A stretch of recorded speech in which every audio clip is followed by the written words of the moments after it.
Welcome back to the Green Swindle. Now, President Obama's answer to the so-called problem of global warming is one of the most controversial solutions being shopped today. Every little bit of pollution that is sent up into the atmosphere, that polluter is getting charged for it.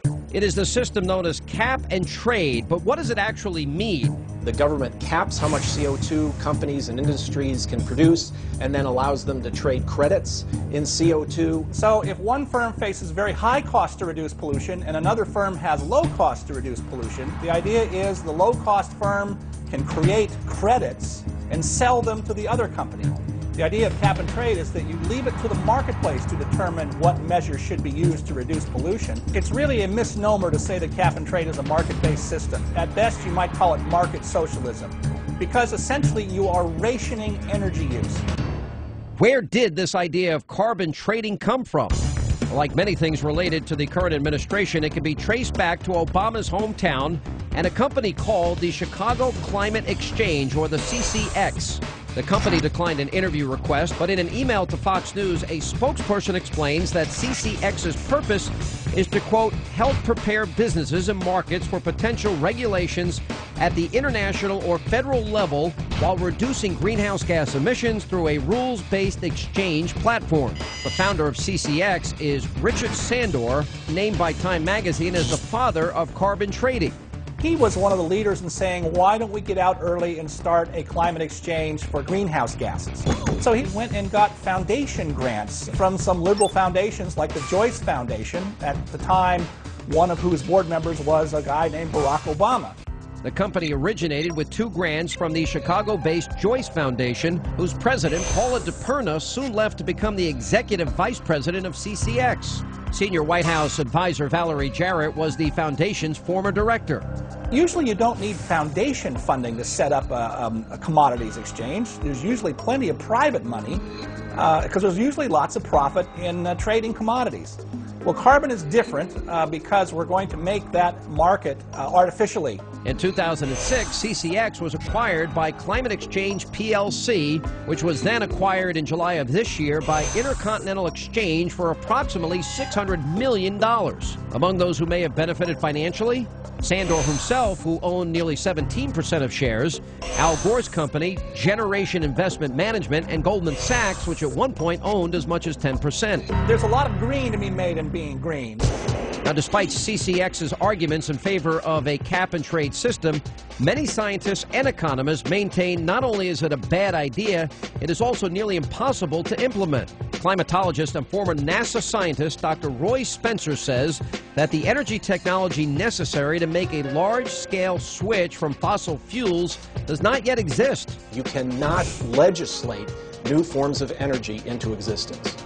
Dr. Spencer also argues that the climate system is much less sensitive to CO2 than most experts claim, and that CO2 in the atmosphere might not even be a bad thing. Cap and trade might make people feel good about themselves, that we're actually doing something to help the environment. But it's not going to have any measurable impact on future global temperatures.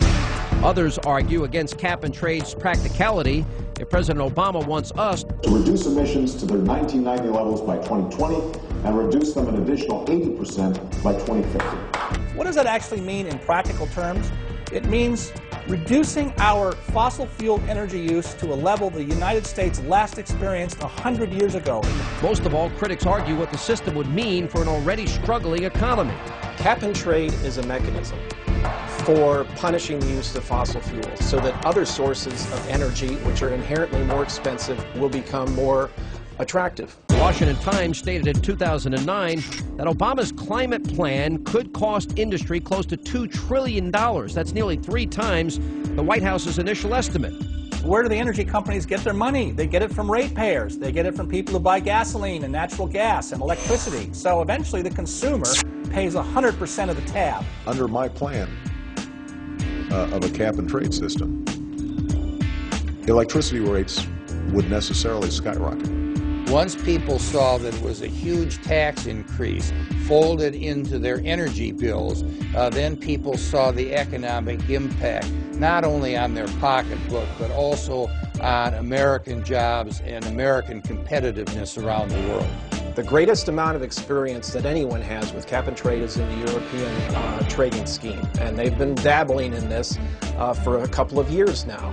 You've had a number of companies in Europe that have shut down factories or move out of Europe completely into developing nations that aren't suppressing their carbon dioxide emissions.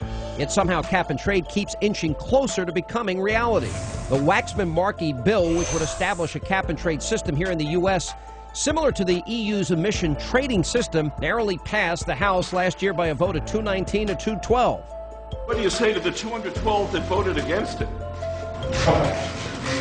The Waxman-Markey bill was this 1,000-page monstrosity of all sorts of deals and special arrangements for all kinds of interest groups. That'll create a lot of regulation, create a lot of work for lawyers, create a lot of work for lobbyists. It won't do much to make us a wealthier or greener society. The bill is currently sitting in the Senate. I look forward to continuing this work with the Senate so that Congress can send me a bill that I can sign into law. Politicians are more interested in gaining power than they are in improving our economy. Either that or they're just plain stupid. They really don't care whether the science is right or wrong. All they care about is that this is an opportunity to expand government. And since all of humanity requires energy, this kind of legislation is a bureaucrat's dream, because whoever controls energy controls the world.